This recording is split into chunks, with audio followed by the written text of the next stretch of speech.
તો વડોદરા શહેરમાં દાંડિયા બજાર અને રાજમહેલ રોડ પર આવેલ રણછોડ યુવક મંડળ, પ્રગતિ યુવક મંડળ અને ખાડિયાપોળ યુવક મંડળની ગણેશ મૂર્તિને ખંડિત કરવાની ઘટના સામે આવી છે. તેમજ કેટલાક સામાન પણ ચોરી થયા હોવાનું સામે આવ્યું છે. ગણેશજીની મૂર્તિ ખંડિત થતાં તેનું વિસર્જન કરીને નવી મૂર્તિની સ્થાપના પણ કરવામાં આવી છે. સીસીટીવીને આધારે એક યુવકની ધરપકડ કરવામાં આવી છે. પોલીસ તપાસમાં આ યુવક પોતાના શોખ પૂરા કરવા માટે ચોરી કરવા ગયો હોવાનું સામે આવ્યું છે.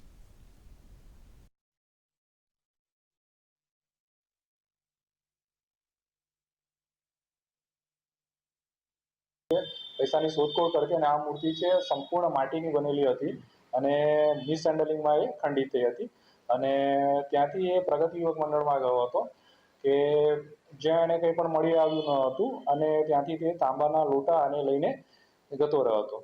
એટલે આમ સમગ્ર મામલામાં એવું છે કે આ જે યુવક છે એ વ્યસની હોય અને એને પૈસા ન હોય અને એને કારણે એ આ બધા મંડળોમાં જઈ અને પૈસાની ચોરી કરવાનો ઈરાદો હતો અને એમાં મિસહેન્ડલિંગ થતાં આ મૂર્તિ છે ખંડિત થયેલી હોવા છતાં બાકી એનો મૂર્તિ ખંડિત કરવાનો પ્રાથમિક કોઈ પણ ઈરાદો તપાસમાં જણાઈ આવતો નથી.